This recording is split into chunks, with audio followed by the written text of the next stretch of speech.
Dude,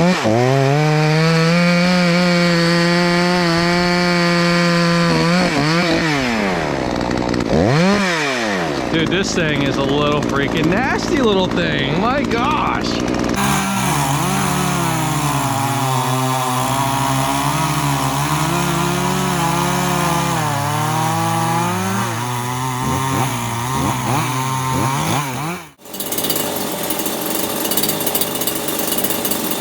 Hey, what's going on? What's up, YouTube? We are back in the saw shop today. We got something special for you guys. I'm going to tell you guys a couple things we got coming down the pipe. Obviously, we're getting into springtime, and we heard the spring peepers down here in southern Pennsylvania last night. It was yesterday and last night. It was it's always a cool feeling, you know, when that's approaching. So that's a telltale sign right there. I got a couple good cool things coming down the pipe. Obviously, we'll be switching over to some dirt bike vids. That's what this channel is about. We do mix it up. But yeah, here in the saw shop, we got this 543xp. It's been a little bit challenging finding some parts for this thing here and there.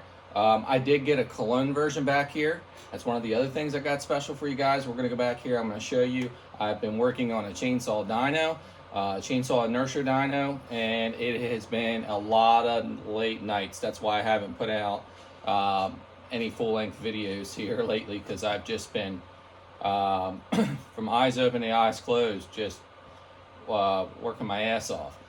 Anyhow, we're going to jump into getting a bar on this thing, see how it runs. I'll talk about the way I ported it, maybe drop some clips in here of the cylinder porting, and we ran into a little bit of trouble. Wasn't a huge fan of the Little Red Barn piston for this 543, a pop-up piston that is, a little 42 millimeter, it was a little 42 millimeter piston, and it gave me all kinds of trouble. Back here on the strato ports on the piston, they didn't quite line up like I'd like, and I'll try to drop a couple clips in the video and show you guys. So I wasn't really happy with the piston fitment, and I saw a few odd things. We'll get into that, guys, as we get into the video here. I got some cool stuff back here, so let's get back here and show you what we got coming for the channel. And we have a Frankenstein dirt bike project back here too, guys. So let's go back here and take a look. Here you see it. We have an inertia dyno. The cheapest way you can throw one together. 100% I'm not made of money, guys. Yeah, we're starting way down here to try to get up here. Maybe one day, guys. That's the hopes and dreams, right? But here it is, guys. Chainsaw dyno. You know, I do a lot of reading. Of course, you guys know I'm really into two-strokes. I want to be a two-stroke porter / tuner. You know, and that's what this stuff and this stuff. I've been wanting to work on stuff across the board anyway, so I'm not afraid to learn a little bit about everything. It's just the way I roll. But here we have the chainsaw dyno. I made a couple pulls on it last night. Got about a half a horsepower or so. One of the downfalls, and one of the things I wasn't thinking about when I put it together, is I put a 7 7/2 sprocket on it. I was getting it functioning first. That's all I wanted it to do is just function first, and it's doing that. This little saw, we have the Cologne version of this guy over here, so we're gonna run these two in comparison. I ported that one. We did a safe port job on that. You know, I didn't want to be buying another cylinder. The guy, he wants this back. Dave, you know, brought this saw to me and reached out to me, and he's ready to cut. Anyhow, a lot of race teams and stuff, I do a lot of reading, or built out of a garage, and there's stories where guys, you know, never won championships, never really figured stuff out, you know, and learned to do little tweaks and stuff on these engines. They were not successful until they built their first dyno, something to read the power. Doesn't matter if it's off half a horsepower or two, as long as it's consistent and accurate. That's the thing. I don't care if this thing says 10 horsepower and I do 10 pulls and it's 10 horsepower every time. When I mod this, or if I do something the wrong way, guess what? The horsepower reading should go down. That's all I want, guys. I want to get it semi-accurate. Let's hope we get there. I don't want to drag this on too long. I was going to start out with making this a load dyno with a load cell and stuff. And I do have a load cell down here. That's just more in depth with the programming and setting this thing up. Thanks to a lot of other videos out there on YouTube, especially two-stroke stuffing. Check him out. His video was a lot of help. And I had a lot of late nights. I am not very good on electronics. Not too bad with computers and stuff. But we wired it in. You can use a set of headphones for inertia dyno, but I'm just running simple dyno software, an Arduino microchip, or excuse me. See, I really don't know what the hell I'm talking about. But anyhow, what this thing is a microcontroller in here. So it has to be programmed, right? So you buy it. They're very cheap, but it has to be programmed, and you have to have the software to program it to do whatever you want it to do. I mean, you can have outputs, inputs. These chips can do a lot of different things. And I just have this for interference right here. So far, so good. The Hall sensor I got for doing my RPM around here. I'll show you guys. I have some other stuff coming in to clean this up tonight, or actually tomorrow. But there's that, guys. I know it's kind of chimsy, but hey, whatever works. And then right here, just got a Hall sensor. So it just picks up on that. Every revolution, you put all these specs in your software, and the simple dyno software is free. So we'll see, guys. We'll see if this thing comes together sooner or later, but we will get it done, guys. I promise you that. And you can't see it too well, guys. We had this old RM and picked up a Yamaha YZ80 engine, and it was completely freshened up and hasn't been ran yet. It just needs a couple odds and ends, carb and stuff like that, but it sets right into this RM chassis. The two mounts are really close, so it'll be easy. It bolted right up to the swing arm. Very freaking cool. So my son and I, this is his bike. He wants to keep this as kind of like something him and I did our first build on. The trick's going to be getting the pipe to work out, but I'm sure we'll figure it out. I'll figure it out sooner or later, guys. But anyhow, yep, that's just some exciting stuff coming down the pipe, guys. Getting this thing going. I'll have some videos coming out on this once I get it closer. I know this is like a 2.95 horsepower engine, so I'm going to try to use this to sync the dyno, or calibrate the dyno, I should say, and get it close to what these saws should be putting out. But without further ado, guys, I'm going to unbolt this thing. We'll get them back on the bench here. I'll talk what I did to this 543xp. That is an OEM. That is a genuine Husqvarna. This is a Chinese Cologne version. All right, guys, so 100%. I thought this was a cute little saw. Had I ordered one, knowing that the parts were a little scarce for this, for 130 bucks off Amazon, it really didn't matter either way. I thought it was a cute little saw. It's a pro style saw, you know, non-clamshell. Sucks that it's a Strato engine, but that's okay. This actually is revving pretty good, surprisingly out of the box. I know that the Strato port can be plugged on these. I'm not sure if they're all like that or not. I did stumble across somebody's video,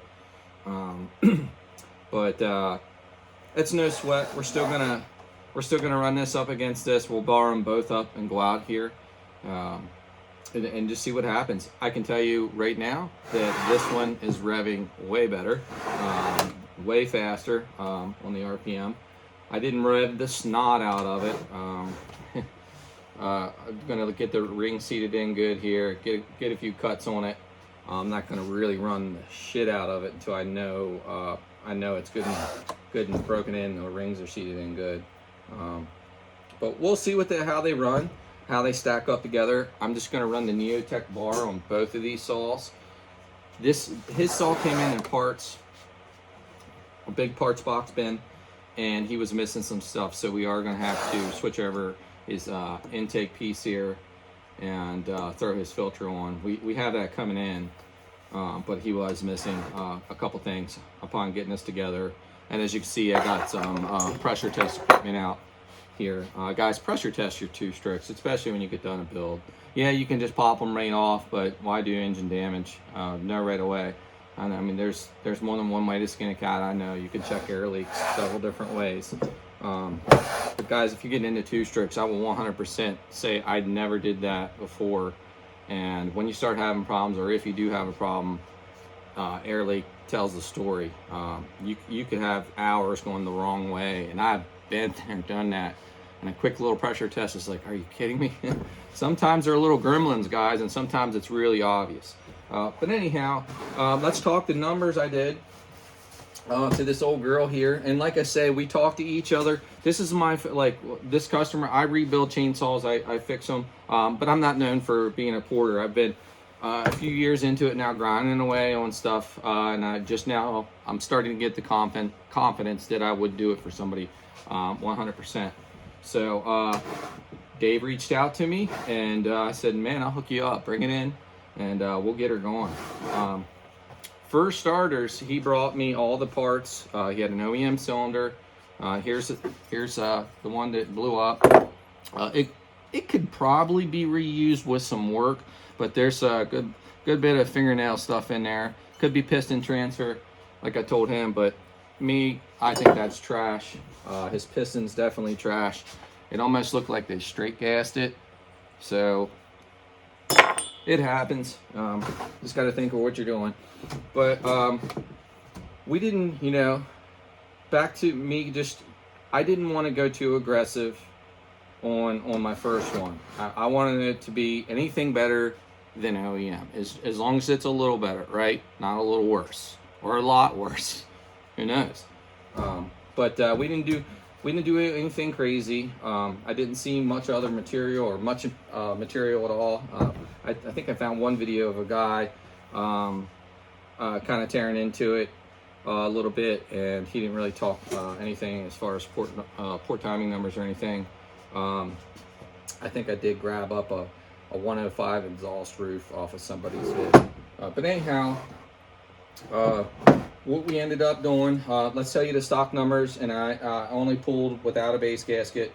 That was my goal. And I will 100% say that the little red barn piston, I was not happy with. I kind of should have looked over it more before I ported the cylinder. It is what it is.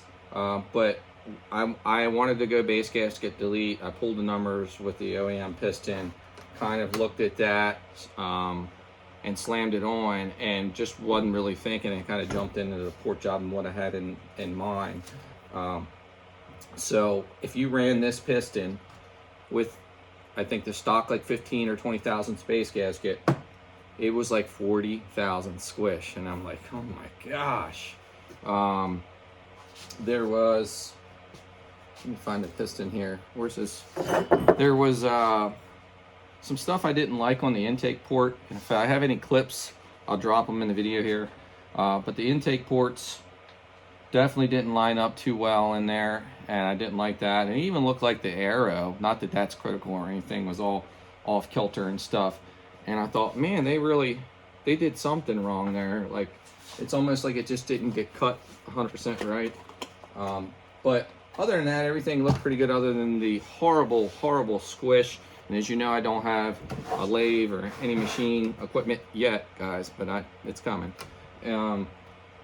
So, I kind of had to use my brain a little bit. So what we did, at no base gasket, we were making piston contact.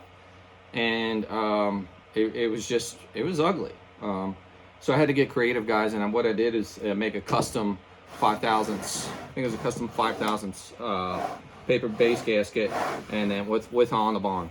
So that got us, I think it was somewhere in around like 29.5 thousandths, pretty much 30,000 squish, which was not what I wanted to do. We wanted to get it down. I told him I'd have liked to see even like 18 or 20,000, but we just couldn't make it happen with that piston. But it's running really good. Could we have taken it further with an OEM piston? I think we could have made just as much compression, if not more. In my opinion, I could be wrong, guys. But what I'll do is get ready to fire these things up for you guys here. And we're going to bar them up and get out in the wood, and I'll stop running my mouth. Just kind of wanted to update everybody. And let's go run some saws. All right, guys. So I forgot to tell you the numbers. And we'll just talk a little bit what I did on the cylinder as far as port work.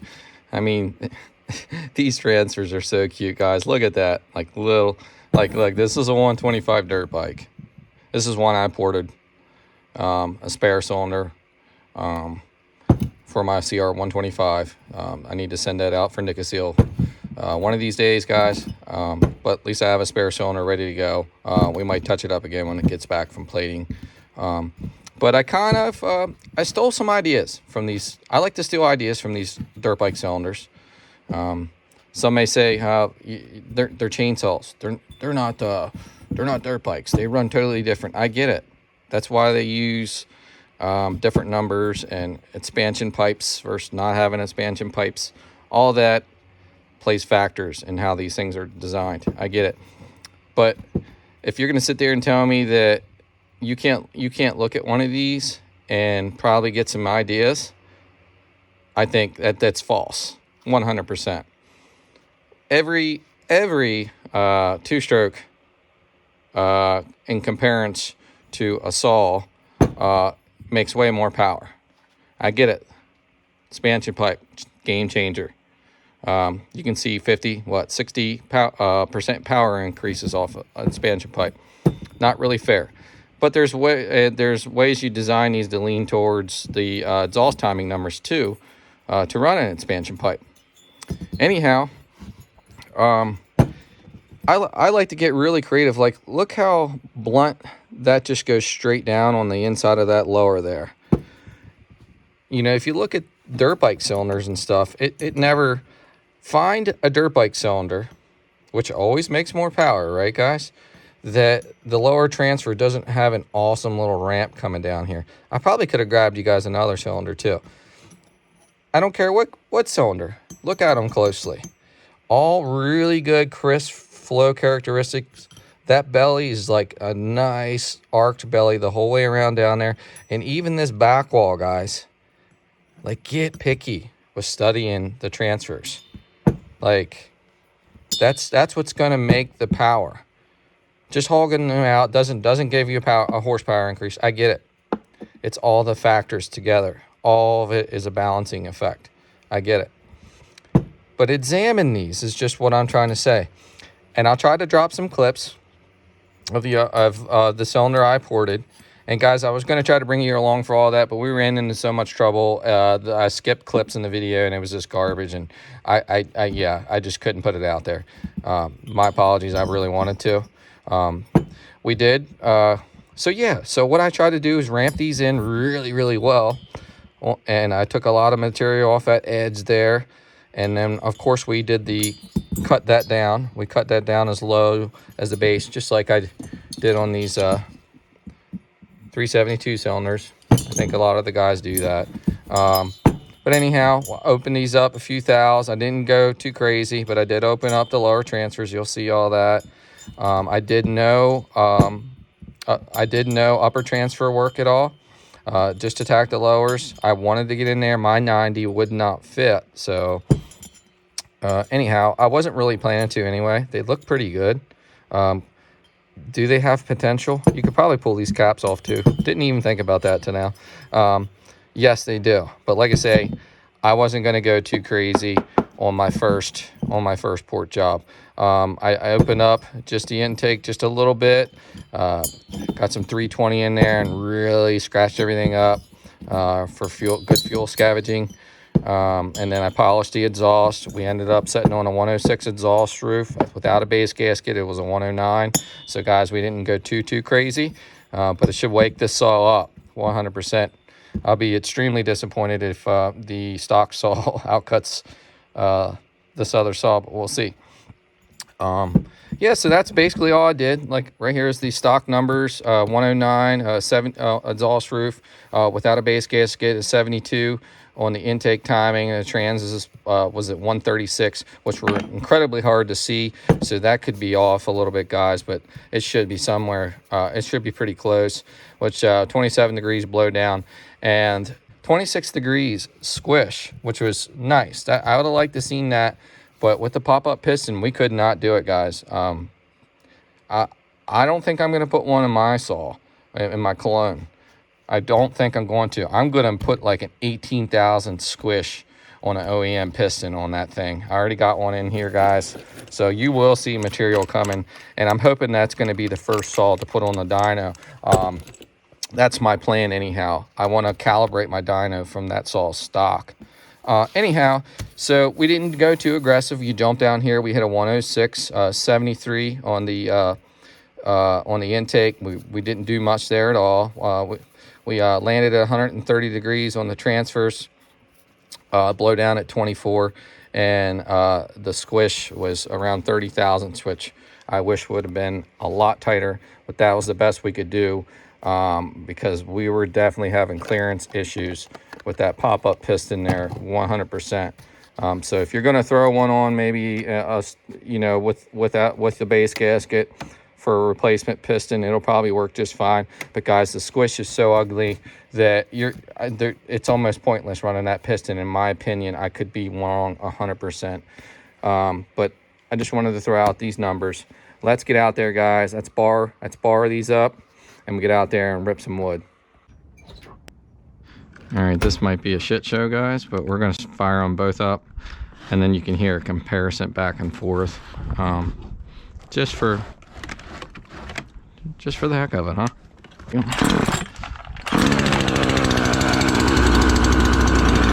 They both need to break in.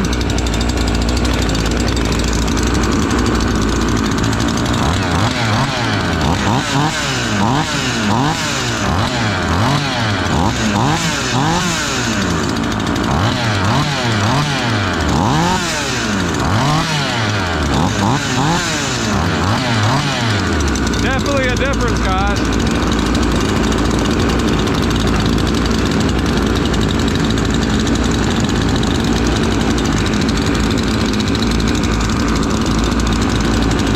They're idling the same. I can just hear it. Use your ear. Don't always use one of these. You can use your ear just fine. My dad can be cutting 30 yards away from me, and I'll stop him and say, no, that ain't right.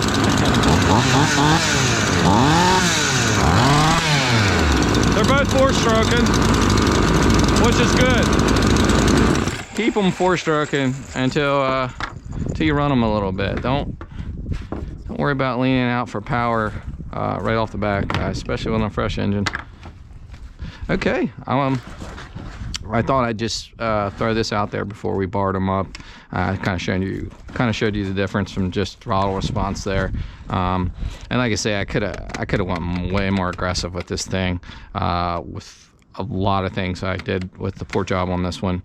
But like I say, it's my first one I'm doing for an actual customer, which is awesome. And I want to make sure that it's done right. I want to make sure we didn't go overboard. So now that I have this, if he wants to bring it back for a rebuild down the road, I think we can make more of it, and see what we can do on a dyno eventually, guys. But let's put her in some wood. Yeah, so I took down this walnut down here the other day, guys, and I was gonna get it on camera, but I didn't. It still makes me a little nervous yet. Only dropped about maybe I don't know, 7 trees of my life. So I got a lot to learn, but we're gonna get the saw going here. The chain's a hair bit tight. I figured it'll stretch a little bit too. We'll see if it's whining too much and seems it needs to be loosened. I didn't even bring that tool out, did I? Well, first impressions, guys.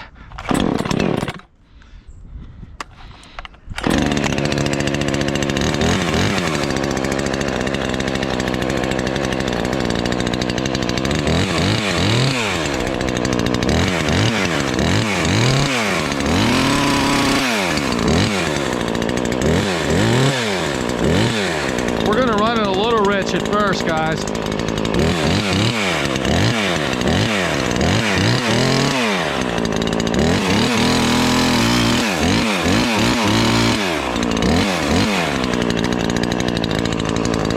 It's definitely way rich.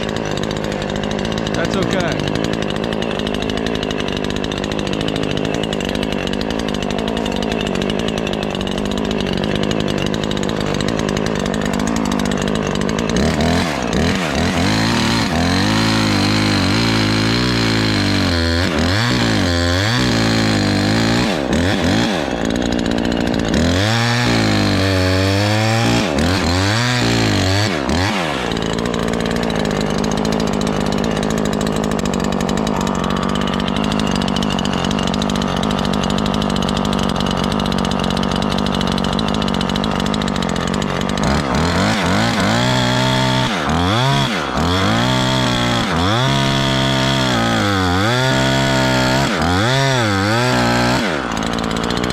Still four-stroking even though you get under a good load, so we can still lean it a little bit.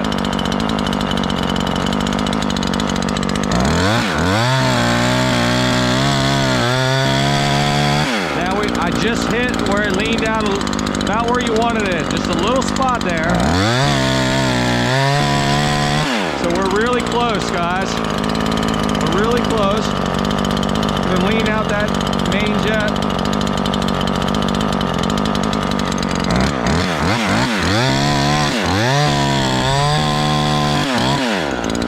That's about where we'll leave it for a few cuts. It's still a hair on the rich side, and it'll probably enrich it up once we get this cover back on.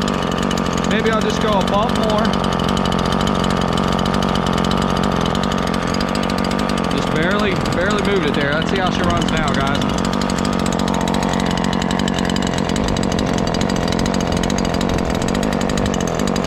Even with it being way rich, I like how the saw feels.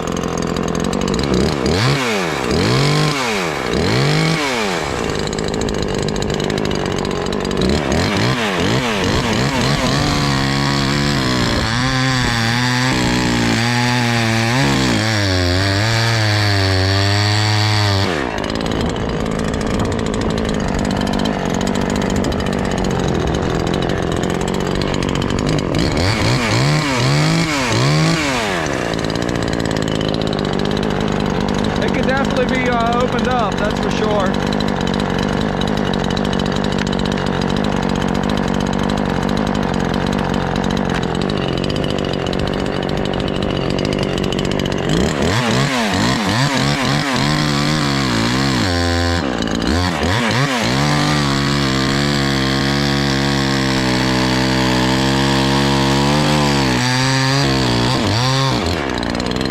We're getting close now.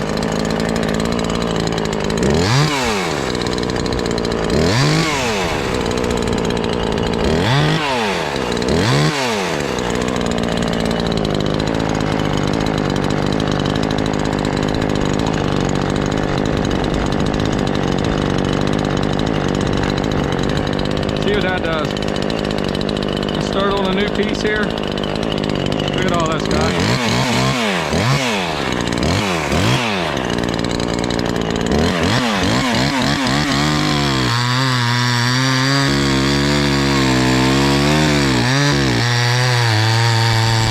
Now we're getting there. That's about where we want it on the tune. I don't know if this will pick it up without that cap on there. Probably not.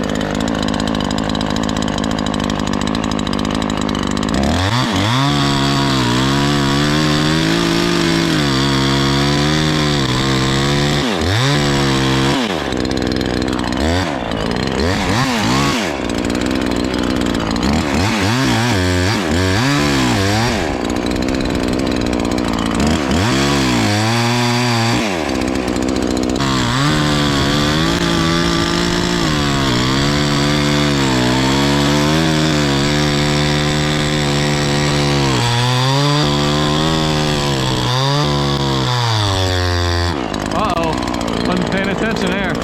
So we got about 9,500 in the cut there. Not too bad.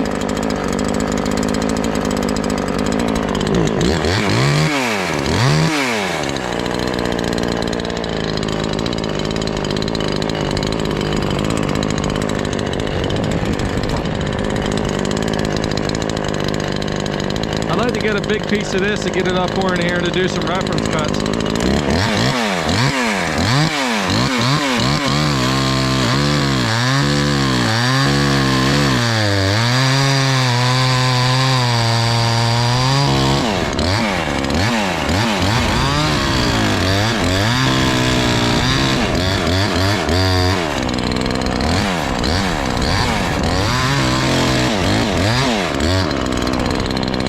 There we go, guys. We'll get that up to do some reference cuts. All right, guys. Let's do 2 or 3 cuts, and we'll go get the other saw barred up, and well, make some cuts.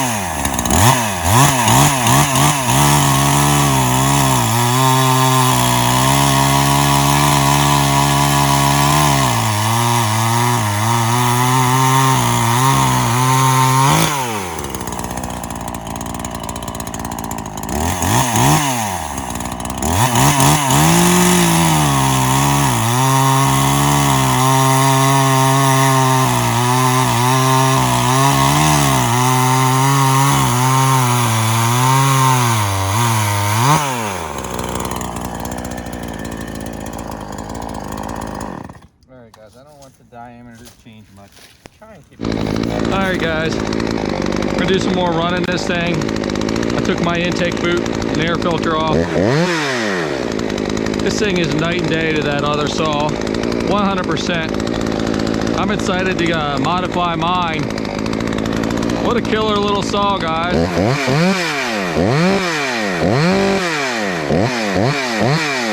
We'll see if we can get a time comparison here to the last time here.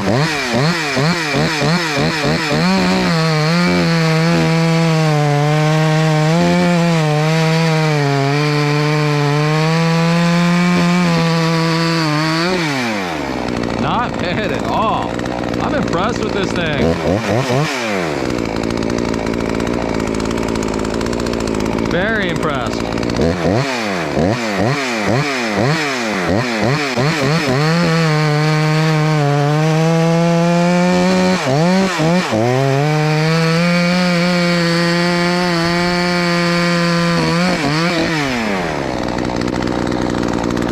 She's nasty, dude. I like the turnout. Look at that throttle response, guys.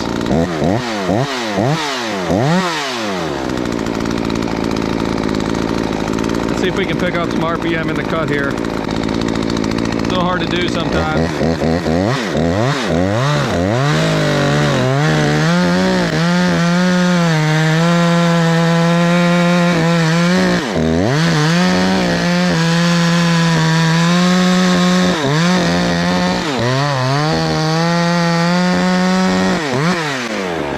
So as you've seen, I was holding us away from it a little bit. We were just about 11,000 in the cut. That other saw was about 9,000 in the cut.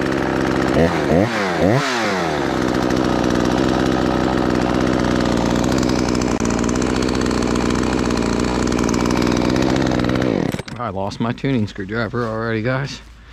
Jeez, Pete, I lose those things. My freaking tuning screwdriver everywhere. I got one over there in the woods somewhere. It's lost. Yeah, man, let's do a restart on this thing. It's running good. I'm gonna enrich it in it just a little bit. That idle circuit's not too bad. Seems like it might be a little higher than when I first set it. That's because the engine's nice and hot now. It's gonna lean out. Still not bad. Oh yeah, see, I knew it was high. I can hear it a little bit. And we're seating it in, breaking it in.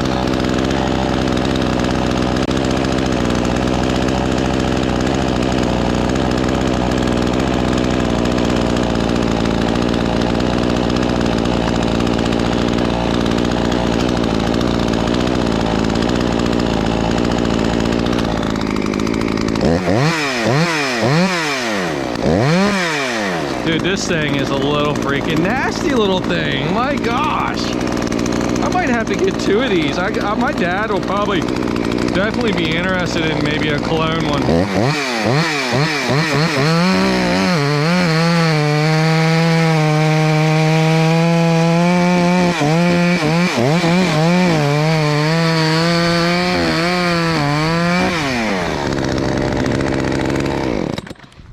Guys, I'm done cutting with this thing. It's fun. I do not know how long I'm going to be able to keep the the Neotech stock.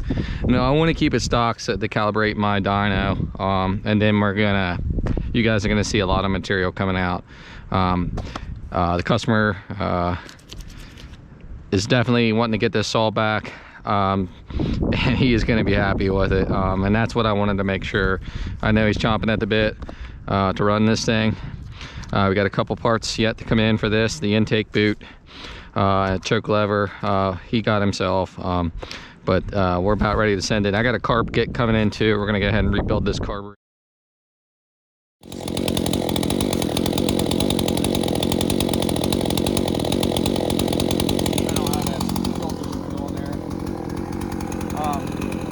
Let's see what she does, guys.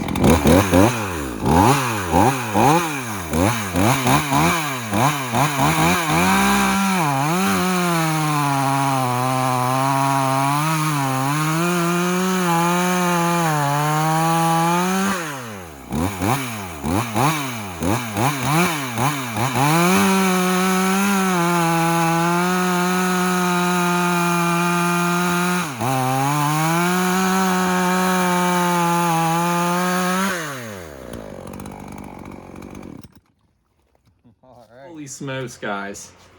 Yeah, what a freaking difference. And I'm not padding this up. 100% not padding this up, guys.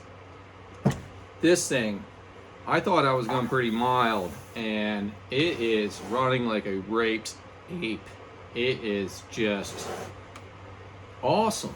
I can't wait to port this one. I'm going to leave it be. I am going to do cut the strato out of the intake, and I know there's the lack of probably on this saw. I 2.95 horsepower, so you don't know what it's got that bogged down to. But still, night and day difference. This thing is absolutely ripping. I just wanted to keep cutting out there. It was so light and nimble. It was like, man, it's just a fun little saw. It'd be a great little firewood saw for like your smaller firewood and stuff. You can get into the bigger stuff for the most part. If you want a light little saw, perfect, dude. I mean, I what stocked the 2.95 horsepower or somewhere in that region, right under 3. I'd have to say this thing is probably making like 15 horsepower. I'm kidding, but no, guys. On a serious note,